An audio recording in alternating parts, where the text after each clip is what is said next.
안녕하세요. 뉴스반장입니다. 조기 대선을 49일 앞두고 있던 지난 화요일, 선관위에서 기이한 일들이 벌어졌습니다. 12.3 내란 사태 당시 계엄군이 투입됐던 중앙선관위 관악청사에 정체불명의 일당이 나타나 붉은색 천과 흰색 조각을 파묻고 가는 일이 벌어진 겁니다. 그런데 이들이 묻어놓은 물건엔 무슨 주술적인 의미가 있는지 글자들이 적혀 있었는데요. 또 역시 계엄군이 투입됐던 선거연수원엔 더불어민주당 이재명 예비후보 등을 비난하는 전단지까지 다붙으면서 선관위가 이러한 연쇄적인 사건에 대해 수사를 의뢰했습니다. 기괴한데요. 공포스럽고 섬뜩하기까지 합니다. 지금 대한민국 선거의 심장부, 바로 선관위에서 믿기 힘든 일들이 벌어지고 있는데요. 선관위 건물 앞에 새벽마다 의문의 무리들이 나타나고 있는데 이들이 선관위 앞 하단에 붉은 천을 묻고 하얀 플라스틱을 짓밟으며 무언가를 땅에 파묻는 장면이 CCTV에 포착됐습니다. 이 충격적인 장면, MBC 단독 보도로 드러났는데요. 여러분, 이게 정상적인 행위일까요? 누가 봐도 주술과 무속을 숭배하는 집단의 정치 개입으로 보여지는데요. 아직도 윤석열, 김건희의 그림자가 어른거리고 있는 거죠. 사건은 지난 15일 새벽에 발생했습니다. 조기 대선을 불과 49일 앞둔 시점인데요. 중앙선관위 관악청사 앞에 수상한 사람들이 나타난 겁니다. 손바닥 크기의 빨간색 물체와 하얀 조각을 들고 화단으로 다가가더니 그 자리에서 뭔가를 밟고 부순 뒤 땅속에 파묻고 사라졌는데요. 누군가는 오른발로 또 누군가는 왼발로 짓밟고 묻고 갔습니다. 이들이 땅에 묻은 물체에는 부정중앙선관이라는 문구가 적혀 있었고 붉은 천에는 빅토리라는 단어가 있었는데 그 중에 T만 유독 십자가 모양으로 쓰여 있었습니다. 아래엔 정체불명의 도용도 있었는데요. 누가 봐도 평범한 시위가 아니었습니다. 단순한 항의일 리도 없었는데요. 이건 누가 뭐래도 명백한 주술 행위로 보입니다. 그런데 이 장면 전혀 낯설지가 않은데요. 과거 청와대 안가에서 구판을 벌이고 도사와 법사를 끌어들여 국정을 농단했던 김건희를 떠올리게 합니다. 그리고 그 곁에 국정을 통째로 망쳐버린 자, 바로 윤석열이 있었는데요. 우연이라고 보기 어렵다는 생각을 감출 수가 없는 거죠. 선관위가 이렇게 기이한 주술의 무대가 된 이유는 과연 뭘까요? 더 놀라운 건 이 장소인데요. 그냥 선관위 건물이 아닙니다. 바로 지난 12월 3일 윤석열이 계엄군을 직접 투입했던 그 장소로 계엄의 중심이었던 그 현장에 다시 등장한 거죠.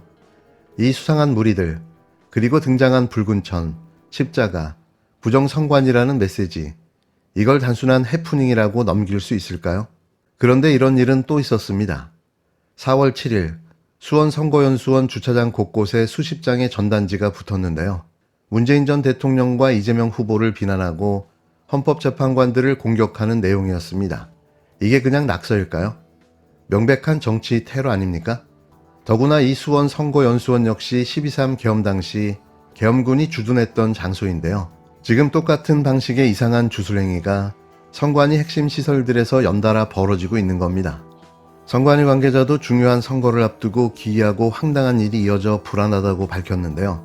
이건 불안의 수준이 아니라 명백한 범죄입니다. 대한민국 민주주의에 대한 정면 도전이며 선거 시스템을 무력화하려는 공작인데요. 게다가 이들의 정체도 수상합니다. 이들이 미국에서 왔다고 주장했다는데요. 외국인 신분으로 대한민국 선관위 앞에서 주술적 퍼포먼스를 벌이는 것 자체가 황당합니다. 도대체 왜 외국인이 부정중앙선관이라는 문구를 들고 우리 선거기관에 대해 이렇게 조직적인 행동을 벌이고 있는 걸까요?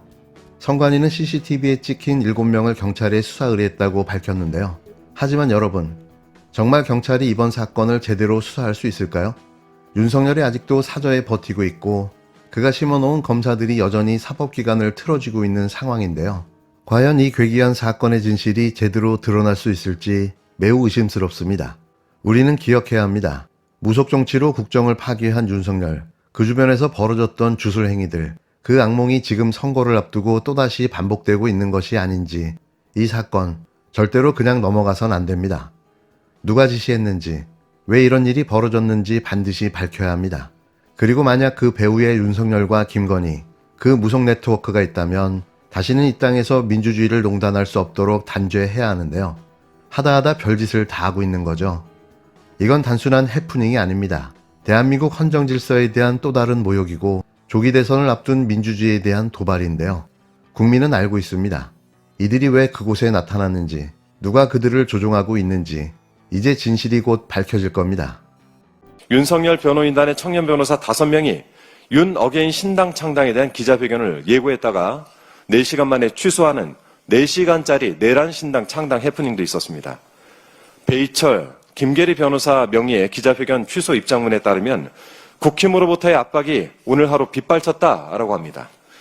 한쪽에서는 내란 신당을 창당해서라도 살아남으려고 하고 반대쪽에서는 그 신당을 주저앉혀서라도 기득권을 붙잡아야 하는 좀비들의 각축장을 보는 듯합니다. 내란 수견성렬은 부적절하고 위험한 선례를 무수히 남겼습니다. 표적감사의 정적 죽이기는 물론 거부권 남발의 계몽령 선포, 파면당한 부끄러움도 없이 지지 세력을 규합하는 일까지 윤석열 이전에는 그 누구도 시도할 생각조차 하지 않았던 일들을 저질렀습니다. 지금도 내란은 끝나지 않았고 내란 세력의 폐악질은 계속되고 있습니다. 그러나 하나 충고해 줄 말이 있습니다. 앞선 사례인 선례는 규칙이나 법칙으로 삼는 근거, 즉 전례가 된다는 사실을 명심해야 합니다. 그리고 새 대통령과 정부에게 이런 위험한 전례를 인수하는 일은 없어야 되겠습니다. 그러다 스스로 발목 잡힐 수 있다라는 경고드립니다. 엎친 데 덮친 격으로 국힘당 내부에서 또 하나의 악재가 터졌습니다. 그건 바로 윤 어게인이라는 이름의 신당 창당인데요. 벌써 기자회견까지 예고했다가 불과 4시간 만에 취소되는 총극까지 벌어졌습니다. 이 신당을 주도한 건 다름이 아닌 윤석열의 변호인들인데요. 배이철 김계리 변호사가 17일 오후 언론사 정치부 기자 500명을 단체 대화에 초대한 뒤 18일 여의도에서 기자회견을 열겠다고 공지를 돌린 겁니다. 이는 파면 뒤 쫓겨난 윤석열을 위한 신당으로 윤 어게인, 다시 한번 윤석열이라는 이름의 정당인데요. 4일 파면당한 뒤 딱 보름 만에 다시 정치를 하겠다고 나선 겁니다. 그런데 곧바로 사달이 났는데요. 기자들 사이에선 연락처는 어디서 났냐는 항의가 이어졌고 이에 또 다른 대화방 링크가 공유되며 입장 비밀번호 1203이라고 안내됐습니다. 이게 뭐죠? 비상계엄 선포일인 12월 3일을 떠올리게 하는 숫자인데요. 의미를 알고도 썼다면 무도한 도발이며 모르고 썼다면 참으로 멍청한 거죠. 결국 불과 4시간 만에 배이철 김계리 이름으로 기자회견은 전격 취소됐습니다. 이들은 윤석열을 대통령님이라고 부르며 3번 직접 만나 이야기를 나눴다. 청년 정치운동의 아버지처럼 함께하겠다고 하셨다는 말까지 했는데요. 정작 회견은 국힘당의 강한 압박으로 취소했다고 밝혔습니다. 아주 보기 좋은데요. 이대로만 계속해줬으면 합니다. 석동현 변호사는 윤석열은 창당과 무관하다고 해명했지만 이미 정치적 의도는 충분히 드러난 셈인데요. 국힘당 내부는 발칵 뒤집혔습니다. 대외적으로 해프닝이라며 애써 축소를 했지만 내부에서는 도움이 안 된다. 중도층 역풍만 불 거라는 우려가 터져나왔는데요. 아예 자진 탈당 요구까지 나왔습니다. 안철수는 윤석열이 결단하라고 공개 요구했고 김문수, 홍준표는 도리가 아니라고 맞받았는데요. 지금 벌어지고 있는 기괴하고 엉뚱하며 신박하기까지 한 사건들, 선관위 주술행위, 윤어게인 신당 창당 시도, 청년 정치운동 선동, 과연 이게 누구의 소행일까요? 저는 강력하게 서초동 그들을 의심해 보는데요. 그런데 아주 좋습니다. 이렇게 계속만 해준다면 우리는 천군만마를 얻은 것과 다를 바 없는데요. 대선에 영향을 미치겠다는 내란 수계의 야욕이 오히려 우리를 돕고 있습니다. 다름 아니라 오늘 안철수 후보께서 윤석열 전 대통령 탈당 결단하라고 이야기를 했는데 후보님 입장이 궁금하고요. 안철수 후보가 윤석열 전 대통령 이 탈당 관련된 언급을 했습니다. 안철수 후보는 이 당 저 당을 하도 많이 옮겨봤으니까 그게 별거 아니라고 생각할지 모르지만 나는 이 당을 30년 지켜온 사람입니다. 탄핵이 됐으니까 이젠 지나가 버렸어요.